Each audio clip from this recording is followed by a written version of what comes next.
সোমবার রাত 12:30 নাগাদ চাঞ্চল্যকর ঘটনাটি ঘটেছে মালদার হরিশ্চন্দ্রপুর থানার কনুয়া এলাকায়। জানা গেছে, গাড়ির ধাক্কায় নিহতের নাম নরেন্দ্রনাথ সাহা, বয়স 45 বছর। তিনি ছিলেন কংগ্রেস পরিচালিত হরিশ্চন্দ্রপুর 1 নম্বর পঞ্চায়েত সমিতির শিক্ষা কর্মাধ্যক্ষ। এলাকায় কংগ্রেস নেতা হিসাবে তিনি পরিচিত ছিলেন। এছাড়াও পেশায় ছিলেন একজন আইনজীবী। জানা গেছে, সোমবার রাতে পুরনো এক বিষয় নিয়ে নরেন্দ্রনাথ সাহার সঙ্গে এলাকার কংগ্রেস কর্মী বিপদ মণ্ডলের প্রথমে বচসা ও গণ্ডগোল হয়। এই গণ্ডগোলের পর নরেন্দ্রনাথ সাহা সহ বেশ কয়েকজন মিলে দুটি বাইক নিয়ে রাস্তার পাশে দাঁড়িয়েছিলেন। অভিযোগ, ওই সময় হঠাৎ করে বিপদ মণ্ডল একটি স্করপিও গাড়ি নিয়ে এসে তাদের সজোরে ধাক্কা মারে। সেই গাড়িতে পিষে ঘটনাস্থলে পঞ্চায়েত সমিতির শিক্ষা কর্মাধ্যক্ষ নরেন্দ্রনাথ সাহার মৃত্যু হয় বলে খবর। বাইক নিয়ে ওরা নাকি দাঁড়িয়েছিল, আর এর মধ্যে শুনছি যে কোন স্করপিও বলে ধাক্কা মেরে দিয়েছে। অমনি বাড়ি এখান থেকে গেছি স্করপিওর ওখানে, দেখছি স্করপিওর নিচে দুটা মোটরসাইকেল, 4টা বডি একদম স্করপিওর ভিতরে, একদম ওখানে শেষ, একদম ওখানে শেষ।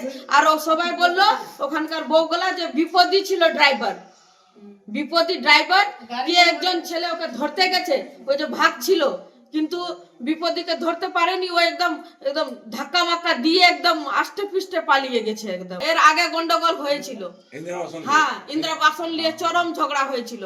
কারণ আমার বর সব সময় গরিবদের পক্ষপাতী ছিল। ও সব দিন গরিবের জন্য লড়াই করলো, কুচলে মেরে দিল, পার্টির জন্য ওর জীবন চলে গেল। এছাড়াও আরও 4 জন গাড়ির ধাক্কায় গুরুতর আহত হন। আহতরা বর্তমানে মালদা, রায়গঞ্জ এবং শিলিগুড়ির হাসপাতালে চিকিৎসাধীন রয়েছেন। ঘটনায় মৃতের পরিবারবর্গ অভিযোগ করেন, পুরনো শত্রুতার জেরেই পরিকল্পনা করে এই খুন করা হয়েছে। তাই তারা ঘটনায় অভিযুক্তদের কঠোর শাস্তি চান। এদিকে এই ঘটনার পরপরই অভিযুক্ত বিপদ মণ্ডল হরিশ্চন্দ্রপুর থানায় গিয়ে আত্মসমর্পণ করে বলে খবর। এরপর পুলিশ গোটা ঘটনা খতিয়ে দেখতে তদন্ত শুরু করে। উনি শুধু আমার দলের কর্মী নন, উনি পঞ্চায়েত সমিতির শিক্ষা কর্মাধ্যক্ষ এবং পেশায় উকিল। উনি একজন অ্যাডভোকেট। আমার জানা মতে যে অ্যাক্সিডেন্টটা করেছে যে বিপদ মণ্ডল, ওর একটা ভাই বেশ কিছুদিন আগে মার্ডার হয়েছিল, আজ থেকে 3-4 বছর হবে মার্ডার হয়েছিল। সেই সময় এই উকিলই যে মার্ডার করেছিল তাকে বেলটা করাইছিল।